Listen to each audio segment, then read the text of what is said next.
And now joining us on Houston Sports Talk, it's the head guy over at the State of the Texans, stateofthetexans.com. It's a great place to get all your Texans knowledge. Patrick Starr is joining us.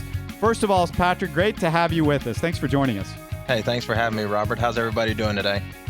It's all good. And we want to talk to you about OTAs finishing up and just kind of get your thoughts. And I guess my first question is, what struck you most over the last couple of weeks, maybe about the difference between the Kubiak and Bill O'Brien administrations and how sort of they run their practices, and what are the big differences and what just sticks out with you so far? Well, I think the big thing that some people are not fortunate enough to see is just the total difference, 180 in mentality of coaching.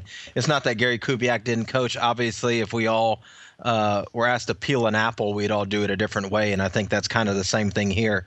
Bill O'Brien's coming out of the college scene, which I think has some influence on what he's doing, and I would probably say that Bill O'Brien probably falls into that line of these new wave thinkers on how to coach football teams.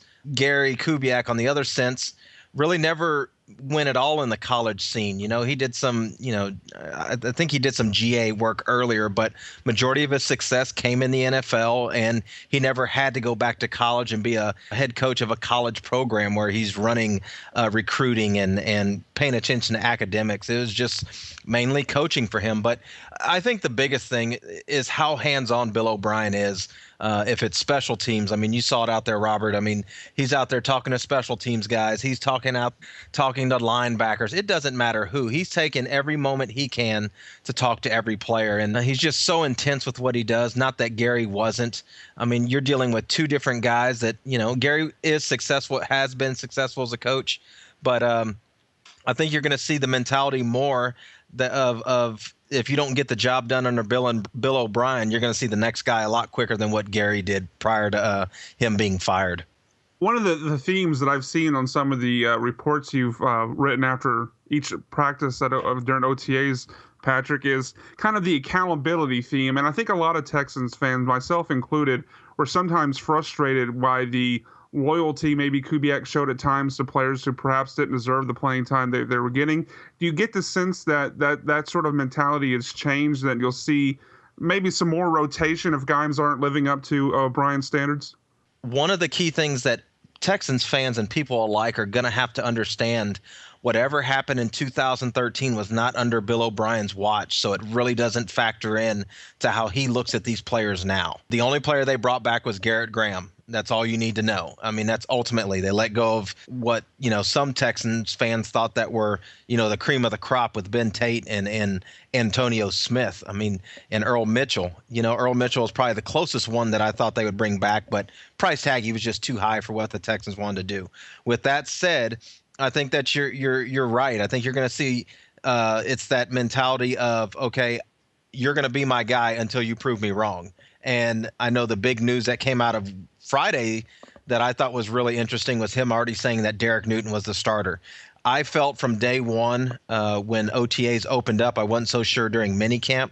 I don't think at any point Derek Newton was really in jeopardy of losing his job despite what has happened. He's lost over 20 pounds, even though he says it's 5. He's healthy. His knee's not an issue. But you're going to see that Bill O'Brien's going to say, you show me until you prove me wrong. And that's what's going to happen. And you're right. You're going to see a little bit more of versatility from this offense. One player that comes to mind when you talk about accountability, the struggles that Keyshawn Martin had last year, fumbling footballs early in the season and just being practically very little in the sense of, what he was doing offensively. If you're not going to get the job done, you're not going to see the field. And I think it'll be a welcome sight for Texans supporters and things like that. But, that's all just looking at the big picture without really any games. But that's the sense that I get from him, that there's going to be definitely accountability everywhere. Talking about the right tackle situation, does he have a choice with what happened with him this week? Where does he go? Brennan Williams still isn't even out on the field yet. Does he have a choice with as far as Derek Newton is concerned? They didn't draft anybody. What can they do? It's free agency maybe, and that's it. Prior to the season, Derek Newton was the guy no matter what. that he was their penciled in, and they were going to let the draft board fall as it may. And I think drafting Su'a-Filo gave the Texans that option. Okay, if Quessenberry can take the spot, let him take it. But unfortunately, the sad situation of him being diagnosed with lymphoma put all that into the least of the concerns with Quessenberry. Now, if you think about with where they're going now, they have two or three undrafted offensive tackle free agents. I don't think that's the direction they want to go. I obviously think that they will be looking for some help. They had a offensive lineman, I think Yeatman was his name, played for the Dolphins originally, spent time with New England on the practice squad in 2011. So he has some familiarity with Bill O'Brien and Godsey, so they know him. But I think that you'll find a 1 year, 2 year veteran that they will go get. They could definitely go the Eric Winston or Tyson Clabo route, Clabo, however we want to call it. But the big thing is that those guys want to start. They want to be the guy, and I just don't think the Texans are willing to part ways with Derek Newton, especially after naming him the starter so early. The Texans are definitely in a spot they need to make a decision on, and what they do at the swing tackle position is probably one of the biggest stories going into mandatory minicamp in this stretch before training camp starts. Going back to slot receiver, you mentioned Keyshawn Martin and his struggles last season. The three names the most often talked about with that position, along with Martin, are Mike Thomas, the former Jaguar, and Alan Bonner, the former, I believe, 6th-round pick last year. Who do you see leading at this point, and how much do you think the kick returner job will tie into whoever gets that spot? The best part about this whole thing, when you look at the slot wide receiver position, Bill O'Brien's already talked about it as an entity of its own, meaning that whoever's in the slot wide receiver position makes that position better. And I use it to compare it to, and I'm not trying to get off track too much, but when you look at it compared to previous season under Gary Kubiak, their slot wide receiver was pretty much able to move to any of the other spots. Not saying that these receivers can't, but we want them in the slot position. So guys like Mike Thomas, Alan Bonner, and Keyshawn Martin's value goes up even more. All three return punts and kicks, so it's kind of even all the way through. So those are things that Bill O'Brien likes and will be a key. I think Mike Thomas is probably surprised the most in terms of, he was kind of floating through football, kind of went backwards in Jacksonville. He signed a futures deal coming right out of the end of the season last year. So it was just kind of a name. They were after Mike Thomas for a while last year, wondering if they needed to sign him, but they never pulled the trigger. He gets in this system, and with his veteran ability, he's been able to pick up on this offense and pretty much impress Bill O'Brien to the point where, you don't like talking locks already, but I would be very surprised if Mike Thomas did not make the 53-man roster and was on the starting, in the starting opening set for the Texans next season. As for Alan Bonner, I've always felt that he was under the radar. I thought that he would have been the end of Lestar Gene last year if he wouldn't have gotten hurt. He got hurt prior to the first preseason game on the last real week of training camp with a hamstring that really did not get healed until midway last season. So it was a serious enough hamstring issue that knocked him out his complete rookie season. With that said, he's probably the fastest wide receiver the Texans have. And what he can do in such a small space and how quick he can do it is something that Texans have never seen with wide receivers, which is fine. And I think that's what you need for a slot wide receiver. And with what Bill O'Brien and what he's shown in New England and what that offense has shown, there is room for two slot wide receivers, a la Wes Welker and Edelman and whoever the other guy was. But there is room for two slot wide receivers. I think right now Keyshawn Martin is on the outside looking in. Depending what happens with Andre Johnson will depend on a lot on what happens with Keyshawn Martin. And, I think Keyshawn Martin has an uphill battle. He's always lacked confidence, I thought, trying to catch the football. His return ability is not the issue. It's what he can do on the field for actually offensively for the Texans. But I think that they're pretty much set with Mike Thomas and Alan Bonner. You don't like talking locks, but like I said, I'll be really surprised if both those guys are not on the 53-man roster when the season kicks off. Patrick, you mentioned the wide receiver, going over the wide receiver position here, and you mentioned Andre Johnson. How do you think this situation is going to play out? He's not going to report to the mandatory minicamp, and it looks like he might not report to training camp in July. What do you think happens with Andre Johnson? So the reality of it is being, what is Andre, 32, 33, if I'm correct, he's up there in age, he's not on the right side of 30 when it comes to football. Okay, here's the reality of it. Andre Johnson is due around $14.5 million in cap. Next year, it jumps up to 15 in the following, or 16. And the following year, it's back down to 14 or 12. It's astronomical for a wide receiver of Andre Johnson.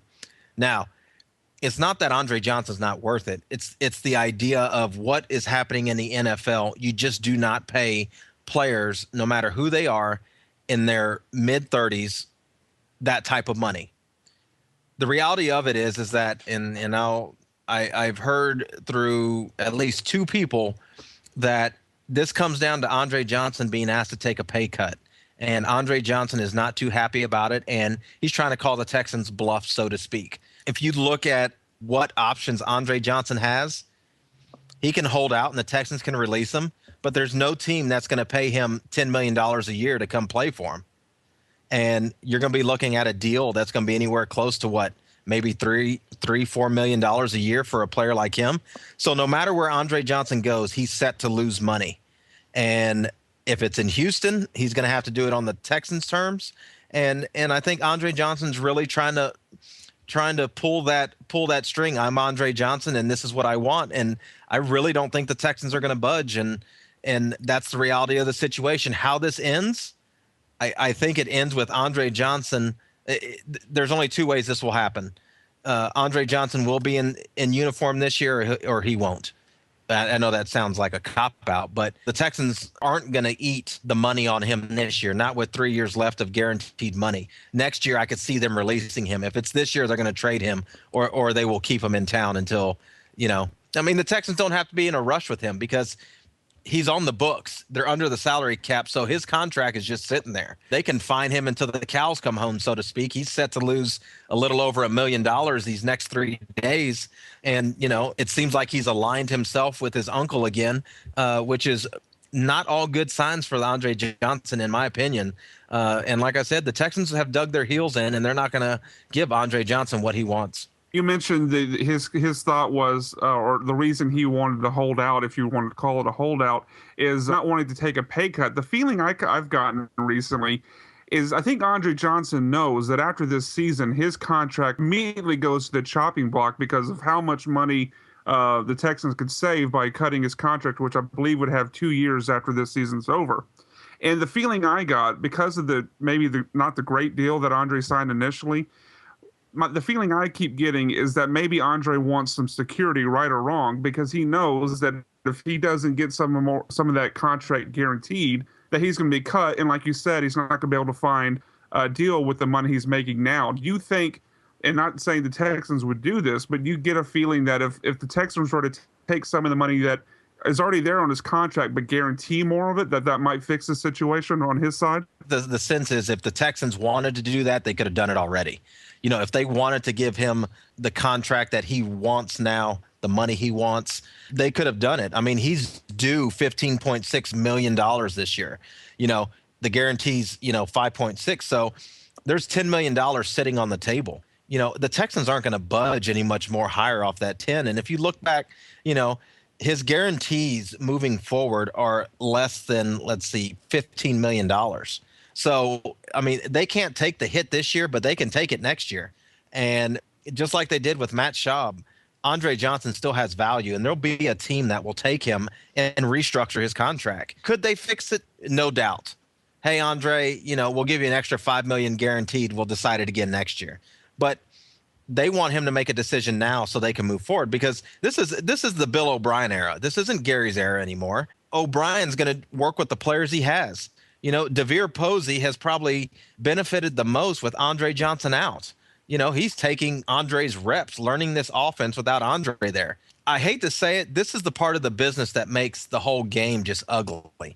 Very seldom will you see any type of players finish their career with their original team. And Andre Johnson looks like it's heading that direction where he will be signing a one-day contract when this is all over to say he retired from the Texans. I think we all assume Fitzpatrick will be the starter. And not to make you an unpopular man here, but tell us why TJ Yates is going to be the backup instead of Case Keenum. Uh, I like how you set that one up. But I was fortunate enough to talk to TJ during OTAs. He just feels, that the system is better suited for him. He ran Gary's offense all the way in North Carolina, so he's really not known anything different. I see the reasoning why people want to keep Case in the sense that he's more mobile. He can make things happen when plays break down. But I don't know if that's Bill O'Brien's mentality on what he wants with the quarterbacks. He wants them to sit in the pocket, sit in the middle of the field, and be able to hit every spot on the field. And TJ Yates just has a better arm strength for what Bill O'Brien wants with this offense. In that sense, Case Keenum still has practice squad eligibility, despite him doing what he did last year. So that's always an option, too. The other thing, too, I know there was talk about a quarterback might be cut, but, Bill O'Brien never at one point said that this is what we're going to do. All he did was answer the question, I don't know. But TJ Yates, to me, fits the mold better on what Bill O'Brien wants as a quarterback. And what I've seen on the field from him, I like what Yates can do in this offense better than Case. Case's best pass is the deep ball down the sideline outside the numbers. But inside the numbers, he struggles with a pass that does not have velocity on it. And in this offense, you got to have a quarterback that can bring it at a good pace under the 20-yard lines inside the numbers. And right now, TJ just fits that a little bit better. One of the things that I noticed when Romeo was talking was he kind of played around the situation with the linebackers of our big question is, can Whitney and JD, can those guys coexist together? Because somebody's going to have to drop into coverage at some point. What do you think is going to happen there with those two guys? Can one of those guys handle that? Because you would assume those would be the four most talented guys out on the field. At linebacker would be Brooks Reed, along with Cushing, Clowney, and Whitney Merciless. If this is what you want your outside linebackers to do is cover, then we're in the wrong business. You can go look at the blueprint that he had in Kansas City. Justin Houston and Tamba Ali were all about pinning their ears back and going to get the quarterback. Yeah, they would cover from time to time. But, Romeo's talked. He's going to put the big bodies in the middle, and he's going to do what he has to do on the edge of the corner and put his athletes on the edge and let them make plays. It's not that Ricky Sapp isn't the guy, but Clowney was drafted first for overall, and having Merciless and Clowney on the field at the same time is almost too good to pass up. You would rather have an athletic group out there. I don't know if I'm really too worried about them covering. What do they have to cover? One every 10 snaps? You want them to go get the quarterback, and going to get the quarterback will only make your secondary and your coverage so much better. So I think it all works hand in hand. But I think ultimately week one, Clowney gets over his sports hernia and Merciless keeps doing what he's doing. I think that's what you'll see. With inside linebacker, I think everyone assumes now, and for good reason, that it'll be Brooks Reed and Brian Cushing. But if Reed maybe takes a step back at some point, or if Cushing unfortunately suffers another injury, who do you see maybe as next in line? Would it be Tarpini? Would it be Max Bullock? Who do you see there that could provide some depth at inside linebacker? I think Justin Tuggle's probably the one that you look at next. I think Tarpinian's more of your sub-package coverage linebacker and like your dime situation. But right now, I think Tuggle's the next one up after those Brooks Reed and Ryan Cushing. That's still, to me, a very weak spot. Max Bullock has a big opportunity in front of him to make this team. All that will come to light when the shoulder pads get put on. But right now, I just see that Brian Cushing and Brooks Reed are probably your first two. And then you're probably looking at Tuggle, your next one, Tarpinian, and probably Bulla at this point. Well, thank you so much for joining us. That's Patrick Starr with stateofthetexans.com. Really appreciate you. Thanks for coming on the show. Hey, thanks for having me, guys. And you can catch all of our interviews on HoustonSportsTalk.net. Listen for our podcast as well as our weekly show.